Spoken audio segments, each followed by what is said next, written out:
Hey guys, it's Searden, and today we're going to be looking at some of the new Nerf 2018 products and accessories and blasters that'll be coming out this year.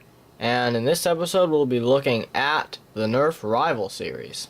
So it's interesting to note that there aren't any of the actual normal Rival series blasters coming out. Everything seems to have gone to the Phantom Core line, which is both good and bad because the Phantom Core stuff seems a bit harder to find in stores because some of them are exclusives, but I'm wondering if the Phantom Core line is just going to replace Rival, but I don't know, that might be what they're doing, I don't really know. But the first blaster that's come out this year is the Chronos, which is a small 5-shot backup blaster, which is something the Rival series hasn't really had before. Everything's been kind of big primaries, or in the case of the Apollo, kind of a bit too big for a backup. But the Chronos is probably about the size of a Maverick or something, and it's got a 5-ball internal magazine, as well as it's got the priming handle on the back, so it's a lot like a Strong Arm or Maverick. And it's going to cost about $20, which is pretty reasonable for any Rival blaster, and it's definitely an interesting blaster to look out for, and I really hope to get them here soon.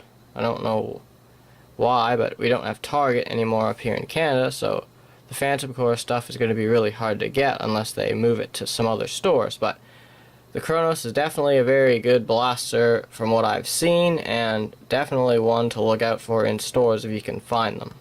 Another blaster that's already been released is the Helios, and that's another Phantom Core Rival blaster. And it's pretty much everything that you hate about the Apollo gone away and made into an actually really good blaster, because it doesn't have that hook prime, which was for some reason really difficult, and instead it's got a bolt which you can put on either side of the blaster, and apparently it's got super smooth priming. I've never actually used one, so I wouldn't know because they just came out, but it's going to be released for $30. Comes with the same 7-round magazine and 7 high impact rounds with the banners and everything, and that's about it. But it is basically an upgraded Apollo, so if you really liked the Apollo but hated the Prime and didn't want to spend lots of money on a pump action kit, then the Helios is going to be a good blaster for you. Now we're getting into the later released stuff, and this stuff will be released in fall of this year, and that is the Hades, which is a giant blaster, one of the bigger ones we've got, and it's basically an Artemis with double the capacity, so that's good and bad. It's good because an Artemis with double the capacity is going to be better than an Artemis with less capacity, but it's also not really anything too new, and it's got the same rotating barrel, same pump. It's literally just a stock with more ammo capacity, and it's going to be $70, which is quite a lot.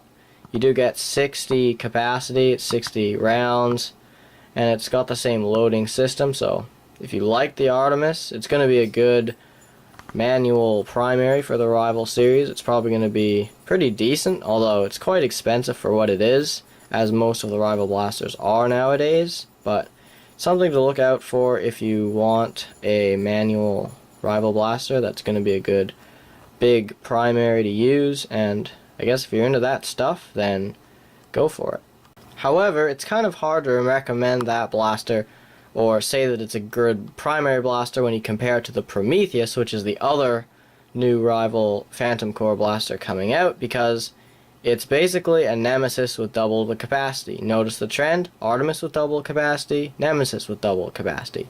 Although in this case it is double rate of fire as well, and a rechargeable battery.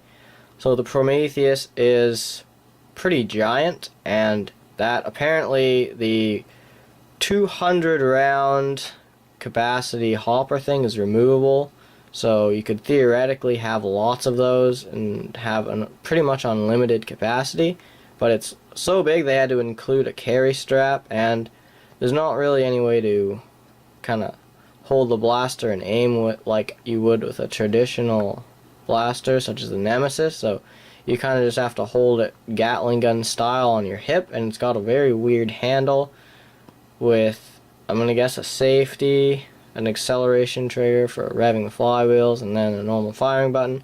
It's kind of a strange design, but it's probably going to suit the style of the blaster. And it doesn't have a tripod or anything, so you can't use it like a Vulcan, but it does have those weird rubber guards, so you can place it down and not destroy the blaster if you put it on concrete. And apparently it shoots 8 darts a second, which is not confirmed or anything, but that's what they advertised, so it's probably safe to say it's hitting at least 5, which is going to be faster than the Nemesis.